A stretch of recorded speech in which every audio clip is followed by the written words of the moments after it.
Hello, and welcome to a little video about cones and pyramids. So the first thing we need to do is write down all of these formulas. Now you won't have to memorize them, you will be given them, but we do need to understand them so that we could use them well. Okay, so let's take a look.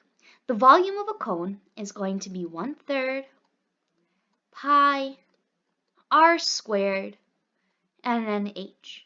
I'm going to put this pi r squared in parentheses and we'll talk about that momentarily. All right, let's talk about the pyramid. This is a square pyramid, and this can also apply to a rectangular pyramid. 1/3 base squared times height.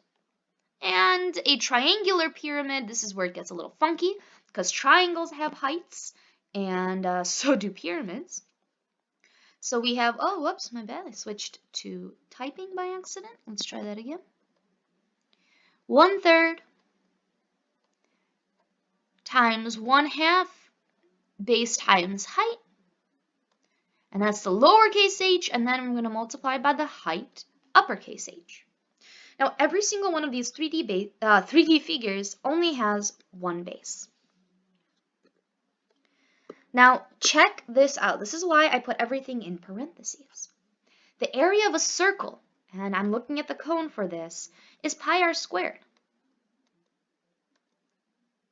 The area of a square, well, it's base squared, the length of the base, or if we're looking at a rectangle, it's base times a height. That's in parentheses in the square pyramid. And then if we look at the area of a triangle, it's 1/2 base times height. So you should see that little pattern happening between all of these 3D figures. The formula will change depending on the type of pyramid it is. Now, a cone, if you think about it, is actually kind of a pyramid. It's a circular pyramid. Kind of silly, but yeah, it is what it is. Okay, let's try this example out. All right, so we have a square pyramid. Here's our formula. Let's plug things in. Okay, so we have 1/3. The area of our base, it's a square, so it's 16 times 16, so 16 squared, and the height of our pyramid is 24. Plug that all into our wonderful calculator, and we get 2,048. I don't see units, but let's assign centimeters, just so I can write the correct units. Let's just pretend they're centimeters. There we go. Now they're centimeters. All right, onwards. Okay, let's try this cone out. So here's our formula, 1/3 pi. The radius of this cone is 3. And the height of the cone is 8. The first thing that I like to do is plug in everything other than my pi into my calculator. So I got 24 pi. Then I plug in 24 pi, and I get 75.4. Oh, beautiful, we have units, centimeters cubed. Okay, let's try some other pyramids. Let's try this triangular one. I think that's a good one to do. So we have 1/3. The base here is a triangle, so that means 1/2 times 10 times 4, because that is base and height of our triangle, and then times 6, which is the height of our pyramid. When we plug that all into our calculator, we got 40. What a tiny number. All right, let's try a cone. I want to try this cone right here. Okay, so we have 1/3 pi. Now, the radius here is not 14. That's our diameter. The radius is only half of our diameter, so it's 7. And then times the height of our cone, that's 10. So 1/3 times 49 times 10, that's 490 over 3. Of course, you can put this all into your calculator at once, but I like showing you all the steps. And when I plop this into my calculator, I get 513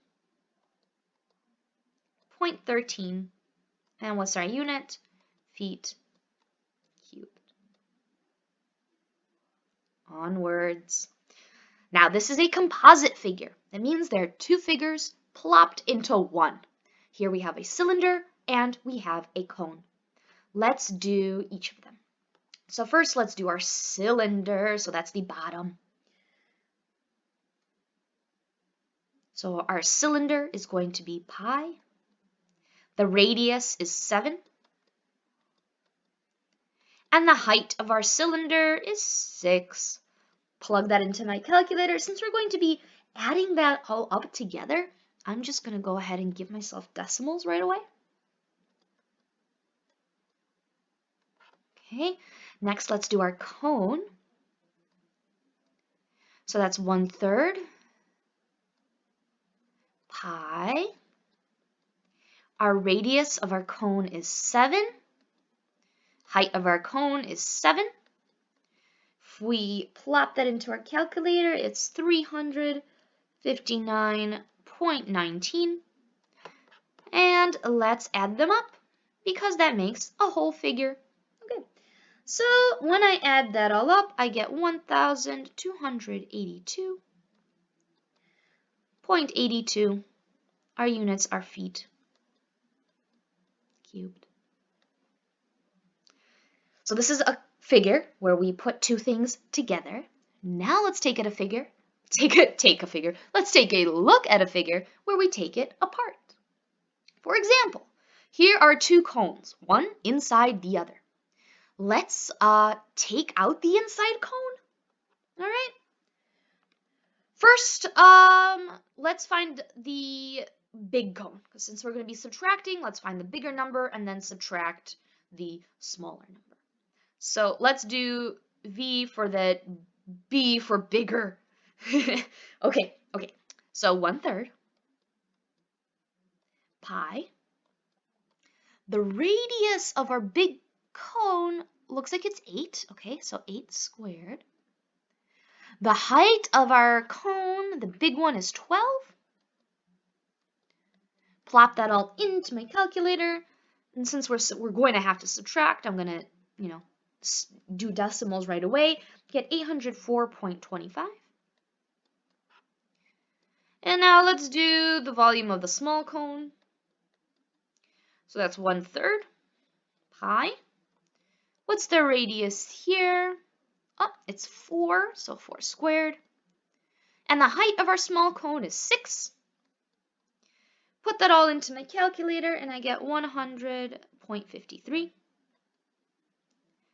Removing means I'm taking out, so subtracting. And our result is 703.72 inches cubed. I hope this was helpful. If you have any other questions, please let me know or ask your teacher. Otherwise, have a wonderful rest of whatever day it is for you. Bye-bye.